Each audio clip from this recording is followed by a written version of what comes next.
All right. Well, it's been a little bit since I did a video. I had some things come up, so back at it here.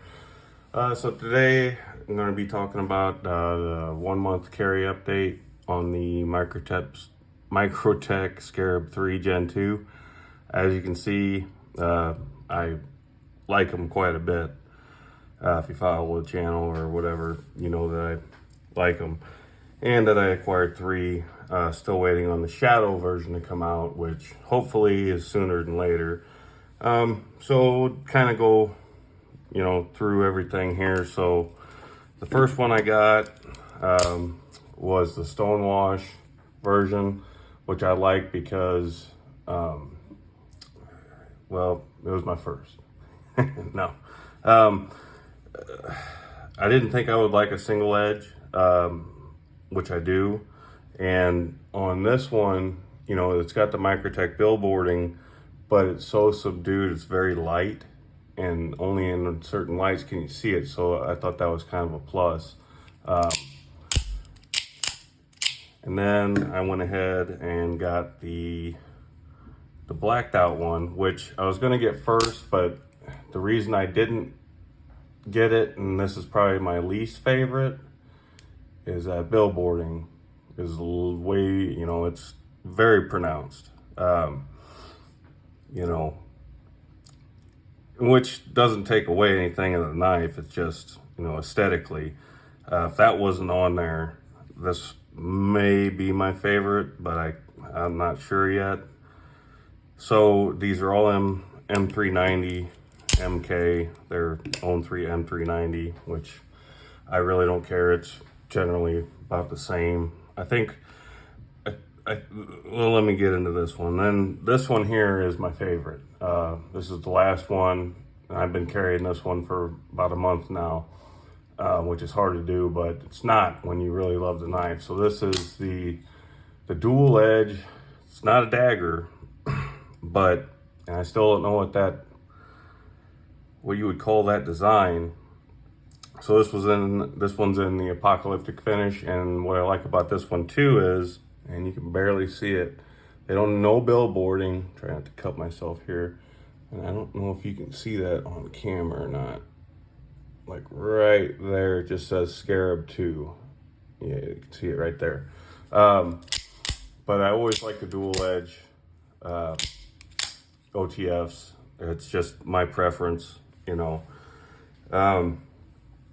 But like I say, talk about what was I talking about? The steel. So I have a theory on why, a lot of the new Microtechs are affordable. Or, you know what I'm saying, affordable, quote unquote. $300 for the ram locks, depending on which ones you get.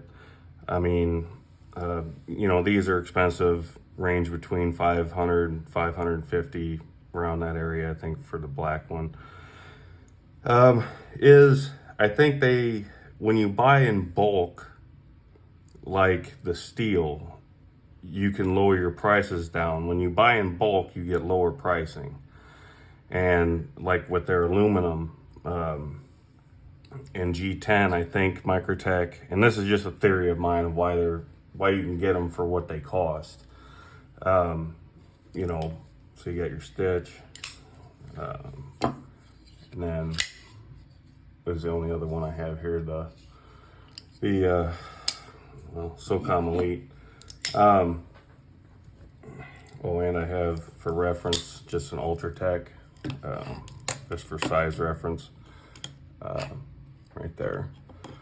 But I think they bought a lot of product, whether it be on purpose or due to the quote-unquote pandemic that we had, and they may have bought just a lot in bulk because everything was hard to get, and so that may have been able to lower their costs, because I thought the Ramlock stitches would be, as much as, or if not more than the automatic, because you have more mechanisms in there and a new design. But that's my theory. Let me know what you guys think, if you think that's right or not. So anyways, get back to it. M390 MK. I just call it M390 because that's generally just what it is. Nothing wrong with that steel. Like I said, if it's CPM 154 or above, I don't really care. I've got a bunch of knives of Magna Cut. I don't really care. The only steel that I've seen perform the best is, for me, is S45VN as far as edge retention. I'm not worried about corrosion resistance. You know, that's low on the list. Basically edge retention and toughness. And I know there's, you know, I'm not going to get into a whole steel argument with everybody, but so I'm pleased with the M390 MK, or M390 rather. And these things, I can do it off camera. Let's see if I can do it on camera here. Yeah, are just super smooth. I mean, and one could say, oh, it's just gonna go off in your pocket. No, trust me, they are not going off in your pocket. They're just not. And that sound is just,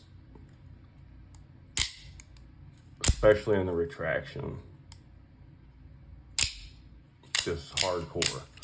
The only thing that I did find with this one and this one, when I got them, the glass breaker was loose on them. Not like fall out loose, but loose. So you may check yours and see if that's the case, because 2 out of 3 of mine came like that. This one did, and this one did. And I just, you know, you just stick something that'll fit in there, a tiny little screwdriver or whatever you can stick in there, and just give it a good crank, unless you're not worried about, you know, damaging the knife in any way. You can just take a pair of pliers and pinch it and twist. But that's my only complaint on these. And it's not really a complaint, it's easily fixable. But I think the reason that I like them so much is I'm just a big knife fan, or a fan of big knives rather. And you know, I don't know why I didn't grab these sooner.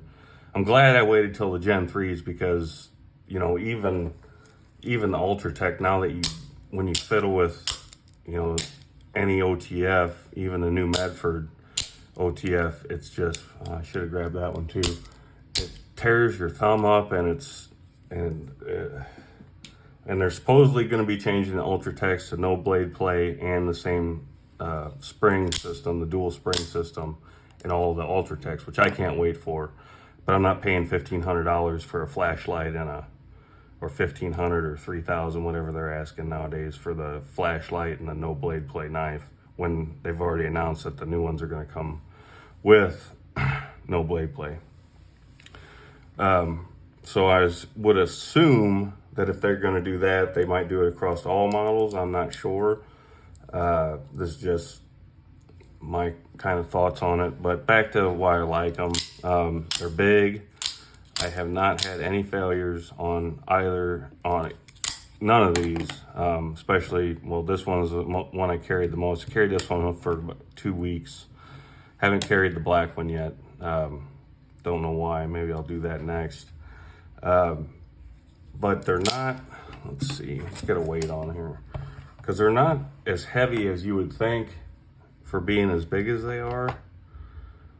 5.7 ounces. So, you know, that's, what do I got in my pocket here? 5.7 ounces. To me, that's not heavy at all. I got a full tie hinder I just added black hardware to this thing. So about the same, you know, same weight.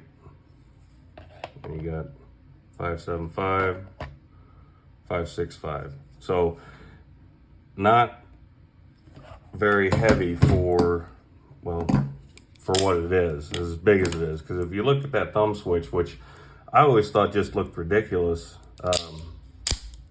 but man, you get these in hand. If you don't like big knives, don't pick one up. That's all I can tell you. If you do not like big knives, these will not be for you.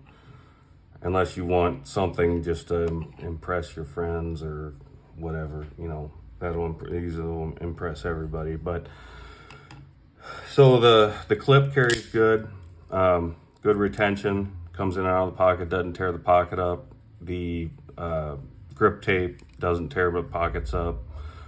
You know, it's got the, I believe that's T8 hardware, so you can take it apart if need be, which I mean, unless it's completely gummed up, but you can generally, so down here, when you retract, I almost cut myself there. You know, once it's out of there, you can squirt a little oil in there, put some compressed air and push it around, and I'm sure it'll, you know, it'll function properly. But there again, as I say, no malfunctions, no misfires, you know, nothing like that.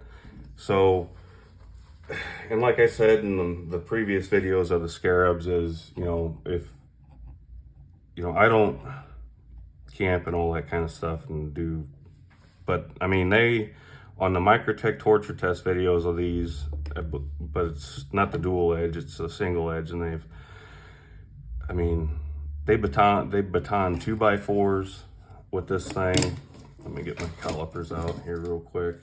You know, they baton through 2x4s, 1.52, what I'm reading here, sounds about right.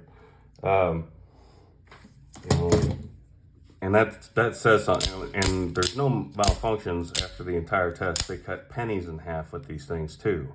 They take a penny and beat the blade down in there and cut the pennies in half. And after I watched that video, that's when I ordered this guy, and this guy, and this guy. So that's kind of it. I'm trying to think if I'm forgetting anything.